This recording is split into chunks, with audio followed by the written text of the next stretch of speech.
Looking at that right now, would that be a failure or would that be a wide shot? It will be a failure because you can see it's leaking excessively.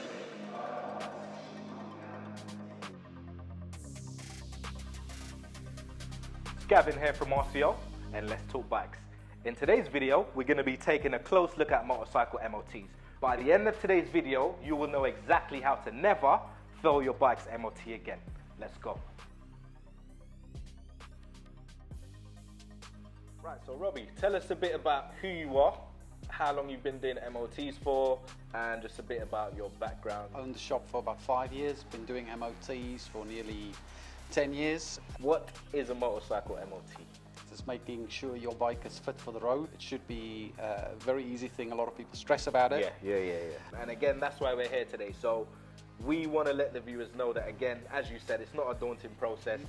What are the basics that they should be looking at before they bring their bike to an MOT station? The basic checks that you can do is make sure all the lights are working, make sure that there's air in the tires, check the brakes, just look for general things on the bike, make sure the bike starts and runs. If you've got a dead battery, he's going to have to, unfortunately, abandon the test. If someone's MOT is expired, yeah.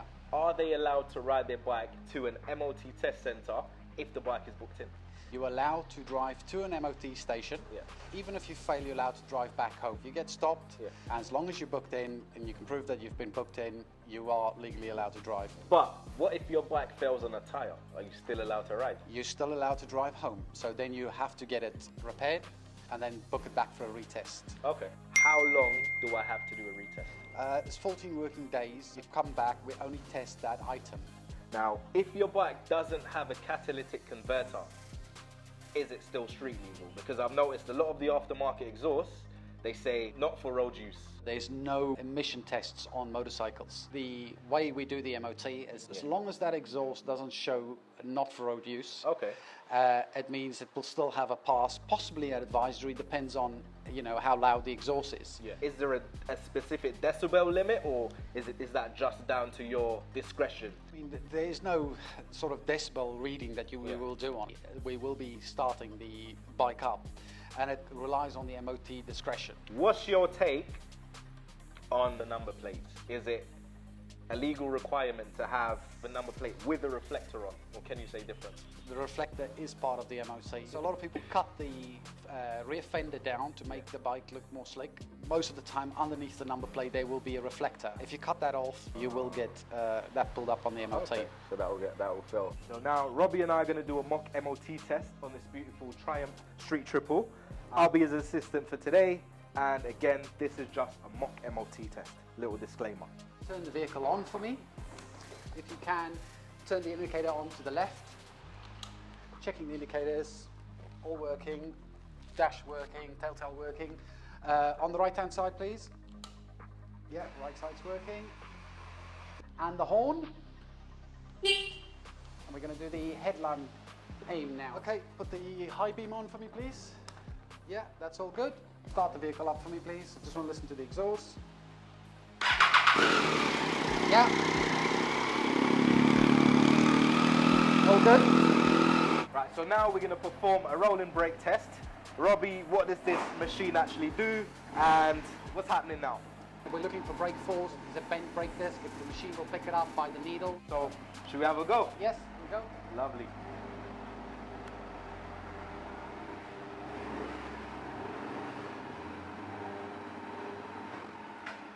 So what's your result from that? So the brakes are good, it's stopping the machine, and then we're going to do the same thing with the rear. Okay.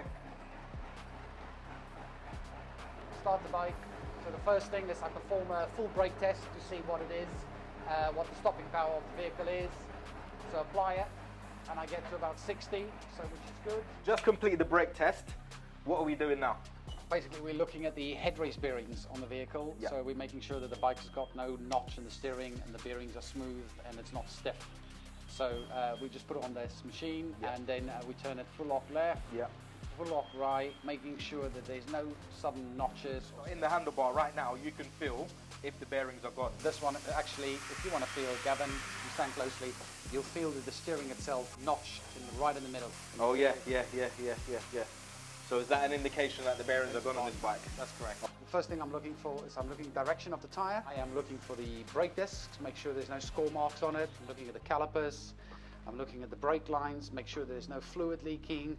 While I'm down here, I'm also looking at the forks, make sure there's no seals or anything leaking oil or anything, making sure the mudguard's secured. The things I'm going to look for now is the wheel bearings. So I'm raising the front of the vehicle using a jack. I'm spinning the wheel, making sure that there's no runoff on the wheel on both sides, making sure the discs are straight. As we come around here, very important, notice that this bike is actually leaking fork oil. So obviously the seal is obviously dried out or is fractured or there's something wrong. So that's going to have to be addressed. Okay, so looking at that right now, would that be a failure or would that be an advisory? It will be a failure because you can see it's leaking excessively. Yeah, and then we're going to move to the rear of the vehicle. Come on, if you can just stand there for me. While I use my jack, we'll be raising it. So we're turning the wheel. Make sure there's no runoff, making sure that the bearings is okay, looking at the chain adjusters, looking at the brake caliper bolts, applying the brake, making sure there's no fluid coming from the cylinder or the hoses or anything. So I'll be measuring the tyre. There's a clear indication on any tyre. You've got these little arrows that points where the wear indicator bar is on the tyre. So you follow that around and it's just there. You can see this has got loads of life left back on the tyre. So the rear tyre is very, very good. Brake pads is okay, you can see the thickness of the brake pads. We're looking at the chain, the adjustment on the chain, making sure there's free play, no tight spots. Also making sure that the seat's secure, making sure that the number plates on the back of the vehicle. This bike is missing a rear reflector. I can see from the exhaust, this is an aftermarket exhaust, but it's got the baffles in there and there's nothing saying not for road use. So I can only advise this exhaust. So we're also looking for the foot pegs. As this bike, as you can see, has got a pillion dual seat. So we're also making sure that the fuel tank's secure. We will be looking at the seal on the gas tank. We're making sure that the grips are secure.